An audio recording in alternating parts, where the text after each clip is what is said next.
16-17 வயசு இருக்கக்கூடிய 3 நபர்கள் கைது செய்யப்பட்டு மாசம் 3ஆம் தேதி வரைக்கும் விளக்கமறியல்ல வச்சிருக்காங்க.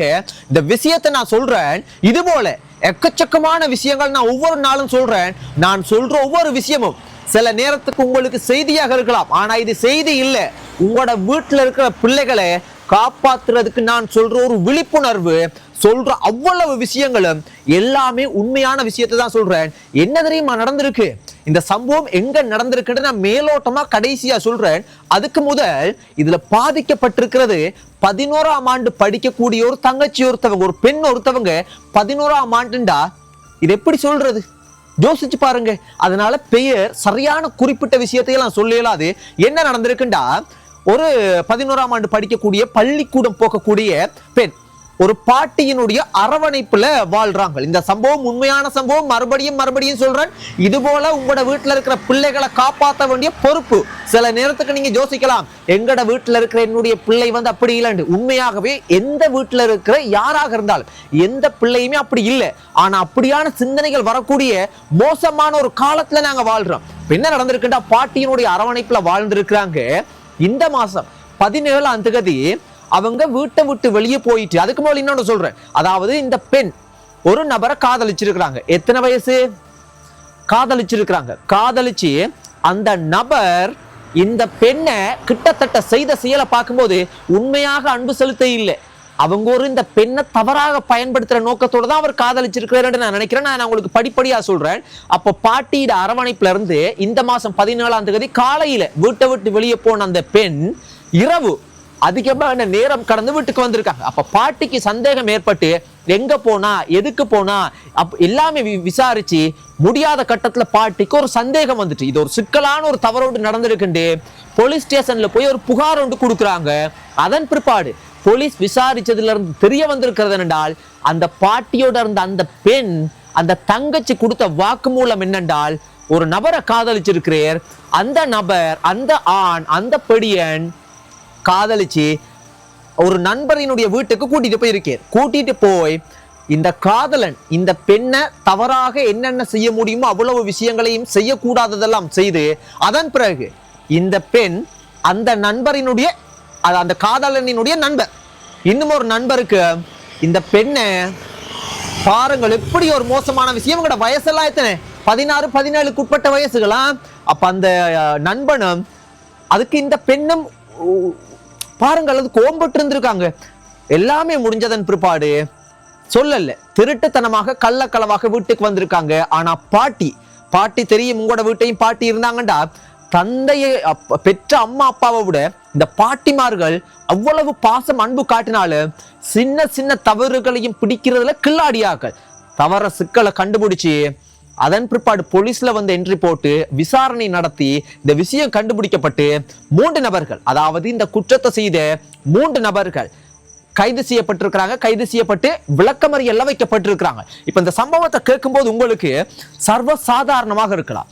16-17 வயசு கூட ஆகாத இந்த இளம் சின்ன பிள்ளைகள், ஒரு சின்ன பிள்ளை என்னுடைய வாழ்க்கையை சீரழிக்கக்கூடிய அளவுக்கு நடந்து கொள்றாங்க என்றால் அவங்களுக்கு என்ன இந்த சிந்தனை வந்தது? ஏன் போல நடந்து கொள்றாங்க? அப்ப அதற்கு பின்னுக்கு எனக்கு தெரிஞ்சு இந்த விஷயம் வெளியே வரல. எனக்கு தெரிஞ்சு இவர்கள் தவறான போதை பழக்கத்துக்கு கூட இருக்கலாம், சொல்ல முடியாது. அதே சமயத்துல ஒரு நபரை காதலிக்கிறோம் என்று தெரிஞ்ச இந்த பெண் அந்த காதலன் நண்பர் வீட்டுக்கு கூப்பிட்டு போற அளவுக்கு சிந்தனை எங்க போனது? அப்போ ஒரு சுயபுத்தி இல்லையா? அப்படியே நண்பர் வீட்டுக்கு போனாலும் அந்த நண்பர் தவறாக பயன்படுத்தியதும் இல்லாம அந்த காதலனினுடைய இன்னும் நண்பர்களும் தவறாக பயன்படுத்துறதுக்கு சந்தர்ப்பத்தை என்ன இந்த பெண் கொடுத்திருக்கிறாங்க. வயசத்துன பாடசாலை போற ஆக்கள் எல்லாருமே படிக்கிற ஆக்கள். அப்ப அந்த அளவுக்கு இவங்களுக்கு தைரியம் அந்த அளவுக்கு இருக்குண்டால் ஒவ்வொரு வீட்டுல இருக்கக்கூடிய பெற்றோர்களும் எவ்வளவு கவனமாக பிள்ளைகளை பாதுகாக்கணும்ன்றதை யோசிச்சு கொள்ளுங்க. இதெல்லாம் செய்தும் வீட்டுல இவங்க சொல்லல, பாட்டியாக கேள்வி மேல கேள்வி கேட்டு கண்டுபிடிச்சிருக்காங்க. இப்ப இந்த சம்பவம் எங்க நடந்திருக்குன்றால் முழுமையாக அந்த கிராமம் அந்த ஏரியாக்களை சொன்னா அந்த விஷயம் பிடிபட்டு நாளைக்கு அந்த பெண் தவறான முடிவெடுக்கிறதுக்கு கூட அதிகமான சந்தர்ப்பம் இருக்கு. ஆனா அந்த மாவட்டத்தை நான் சொல்றேன், ஹெட்டன் மாவட்டத்துல தான் இந்த சம்பவம் நடந்திருக்குது. சோ எவ்வளவு இது ஒரு சின்ன விஷயம் நீங்க நினைக்கிறீங்களா? சின்ன விஷயமே இல்லை. இது மிக மிக சென்சிட்டிவான மிக மிக முக்கியமான விஷயம். இது போல பல விஷயங்கள், எக்கச்சக்கமான விஷயங்கள் எங்கெங்கேயோ நடக்குது. இன்றைக்கு ஒரு விஷயம் எனக்கு தெரிய வந்தது. அதாவது இதெல்லாம் எக்கச்சக்கமான இவ்வளவு விஷயங்கள். ஒரு சின்ன தங்கச்சிய, இதுவும் 11ஆம் ஆண்டு 12ஆம் ஆண்டு படிக்கக்கூடிய ஒரு சின்ன தங்கச்சிய கோஸ்டல்ல, இதை வெளிப்படையா கதைக்க முடியாத சில நடவடிக்கைகள் எடுக்கிற சூழ்நிலையில எல்லாம் இருக்கிறதுனால நான் வெளிப்படையா சொல்றது அந்த அவங்களுக்கு அது நல்லது இல்லை. என்னண்டா ஒரு கோஸ்டல்ல கூட பாதுகாப்பு இல்லாத மோசமான செயல்கள் நடக்கும். எவ்வளவு விஷயங்கள் எனக்கு வருது, எவ்வளவு விஷயங்கள் அப்ப வருது. என்னைய பொறுத்த மட்டும் இந்த விஷயத்தை நான் இந்த மாதிரியான செய்தி விழிப்புணர்வை கதைக்கிறதுல நான் உண்மையாவே திருப்தி அடைகிறேன். ஏனெண்டா இதனாலதான் எனக்கே தெரிஞ்சிருக்கு, ஒரு நல்ல ஒரு சமுதாயம் என்று நினைச்சா நல்லவர்கள் போல கதைக்கிறாங்க. ஆனா அவங்களினுடைய பின்புலம் தவறுகளை பார்க்க போகும்போது கடவுளே, இது உலகமா நரகமா, இது நாடா நரகமான்ற மாதிரி இருக்குது. சோ கடும் கவனமாக இருங்க சொந்தங்களே. அதை தான் சொல்ல முடியும். பெற்றோர்கள் பிள்ளைகள் தவறு செய்யக்கூடிய ஒரு சமுதாயத்துல சூழ்நிலையில இருக்கிறாங்க. அதை பாதுகாக்க வேண்டிய பொறுப்புல பெற்றோர்கள் விழிப்புணர்வாக இருக்கணும். அதை தான் நான் சொல்ல முடியும். அது மட்டுமல்ல, அதை விட மிக மிக இதுகளுக்கு எல்லாத்துக்குமே பின்னுக்கு இருக்கிற காரணம் இந்த போதைப் பொருள்ன்ற நவீன காலத்துல இருக்கிற இந்த டெப்லெட், பெனடோல் மாதிரிக்கெல்லாம் பாவிக்கிற போதைப் பொருள் எல்லாம் ஊடுருவிட்டு பள்ளிக்கூடங்களுக்குள்ளுக்கலாம். அதே போல ஒரு விஷயம் சொல்றேன். இன்றைக்கு கட்டுநாயக்க விமான நிலையத்துல ஒரு தொழிலதிபர் கைது செய்யப்பட்டிருக்கிறேன். அடிக்கடி சொல்றேன், இந்த போதைப் பொருளுக்கு பின்னுக்கு அரசியல்வாதிகள், காவல்துறையில சில பேர், இந்த தொழிலதிபர்கள், பிசினஸ் மேன்லாம் இருக்கிறாங்க. அதுக்கு ஒரு சாட்சி இதுன்னு நான் நினைக்கிறேன். அவர்கிட்ட இருந்து 1 கிலோவுக்கும் அதிகமான குஸ்ன்ற போதைப் பொருள், அந்த குஸ்ன்ற போதைப் பொருள் பாருங்க, பேர் உங்களுக்கு முஸ்பாத்தியா இருக்கலாம். அது மிக மிக மிக மிக கடுமையான ஒரு மனிதனை அப்படியே அழிக்கக்கூடிய ஒரு போதைப் பொருள். அந்த போதைப் பொருளோட கைது செய்யப்பட்டிருக்கார். இவர் எப்படி தெரியுமா அதை கொண்டு வந்திருக்கிறார்? மலேசியால இருந்து அதை எடுத்து அதன் பிறகு சிங்கப்பூர் போய் சிங்கப்பூர்ல இருந்து இலங்கை நாட்டுக்கு கொண்டு வர்றதுக்காக அவரோட பொதிகள்ல எல்லாம் 3 பொதிகள்ல மறைச்சு சிங்கப்பூர்ல இருந்து கொழும்பு கட்டுநாயக்க விமான நிலையத்துக்கு வந்திருக்கேன். அங்க இருந்து வெளியேறும் போது அந்த குற்றத்தடுப்பு பிரிவால் வசமா சிக்கிட்டே கைது செய்யப்பட்டிருக்கேன். இப்ப நான் இதுல என்ன சொல்ல வரேன்னால், 1 கிலோவுக்கும் அதிகமான கிட்டத்தட்ட 1 கிலோன்னு வைங்களேன், 1 கிலோ குசுன்ற போதை பொருளை மலேசியால இருந்து கொண்டு வரதுக்கு மலேசியால தங்குற செலவு, அங்க இருந்து சிங்கப்பூர் போய் சிங்கப்பூர்ல இருந்து இலங்கைக்கு வர்றேன்டா எவ்வளவு செலவழிக்கிறேன். அப்ப இவ்வளவும் செலவழிக்கிறது காசை பல மடங்கு 10 மடங்கு அதுல லாபம் பார்க்கலாம்ன்றனாலதானே அவர் வர்றார். இப்ப இது ஒரு விஷயம் பிடிபட்டிருக்கு. இதெல்லாம் இன்னொன்று நான் உங்களுக்கு சொல்லவா, இது போல பல விஷயம் நடக்குது.